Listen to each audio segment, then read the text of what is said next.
All right, so girls and boys, we are going to be starting our textile art project today.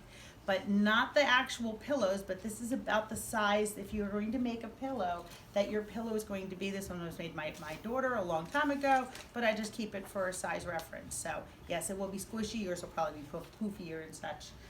We are also have the option of making a wall hanging. So if you really don't want to make a pillow, you can make a wall hanging instead. Okay, what I'm going to show you about some of the history of sewing has to do with wall hangings and has to do with an arpillera. This is an arpillera. This is from Peru. It's a Peruvian wall hanging. A long time ago, they used to use scraps of material, often making sometimes their own material, in order to make these little scenes. These have become extremely famous in their countries, and they still make them today. They make them small like this. They make them really, really, really, really large. You can look at online at arpilleros. You'll see on my video here, there's a little link here for arpilleros. It'll tell you a little bit about what to do. You are going to learn how to thread a needle eventually, tie knots. You will learn how to do several stitches, including the running stitch, the back stitch, the blanket stitch. These are just a few stitches I will teach you over the time. You'll learn how to sew buttons and beads. So let's go back to arpilleros. Arpilleros were made in Peru and Chile. These were coastal communities. They often made them about their village, and they would fill them with as much stuff as they can.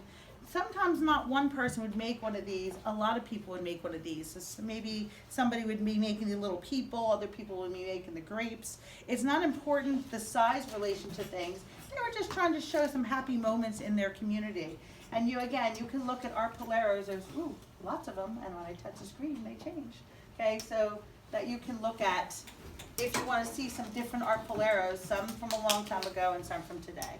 So you will see some modern topics. Sometimes they used to use these to deliver secret messages because at the time that they were having some war time, these were often overlooked.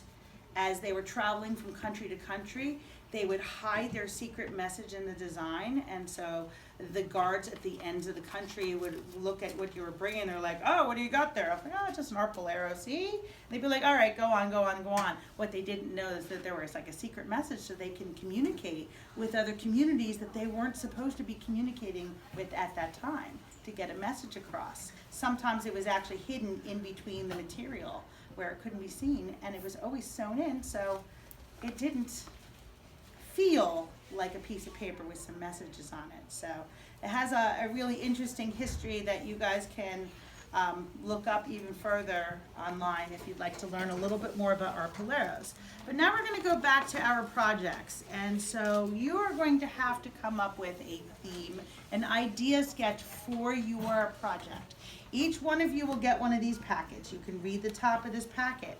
It will tell you, it has a little picture of an arpillera up there, by the way, but it's going to tell you that you're going to probably want to brainstorm a little bit with your neighbors, but you're also going to want to brainstorm with your Chromebooks. Your theme for this project is about outer space. Okay, so it can have anything to do with outer space. It could be realistic outer space or imaginary outer space. So this includes aliens and all kinds. If you want to make an alien pillow, you can. If you want to make a spaceship pillow, you can. There's all different types of themes. And again, you can actually Google all different types of space and alien, out of this world type of ideas. So this is 2 pages, and this packet is 2 grades. An easy grade and a medium grade, not really that hard. The first thing you're going to do is turn to the second page. It says here, thumbnail sketches. You have to come up with at least 6 different thumbnail sketches. You can come up with more. They can't all be the same thing, so you can't draw the moon, then the moon, then the moon, then the moon, then the moon, then the moon. That will still be counted as one. I want you to come up with 6 different ideas. You can draw more than one moon, but then I should be able to see something either on the back or on another piece of paper that you staple to it that has 6 different ideas. So it can be an alien and the moon, and Mars and Saturn, and a spaceship and an astronaut. That would count as 6. These thumbnail sketches don't have to be perfect.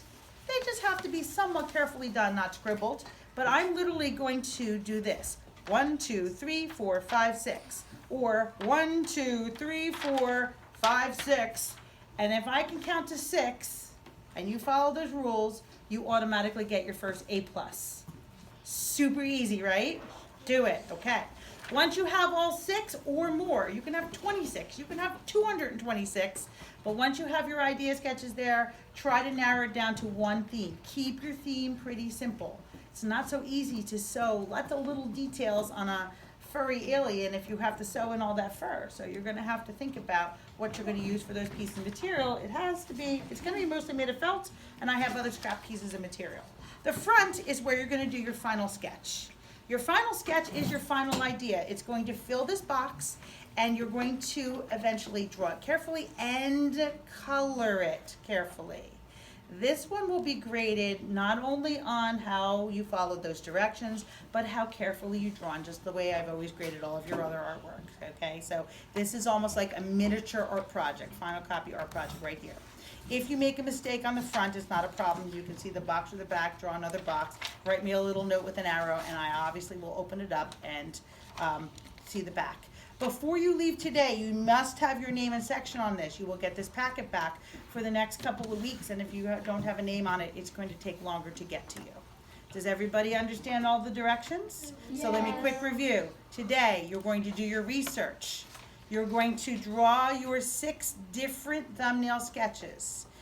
Then next week, you're going to start doing your final copy drawing. It's okay if you don't finish either one of those steps. Whatever you don't finish, you can do the week after.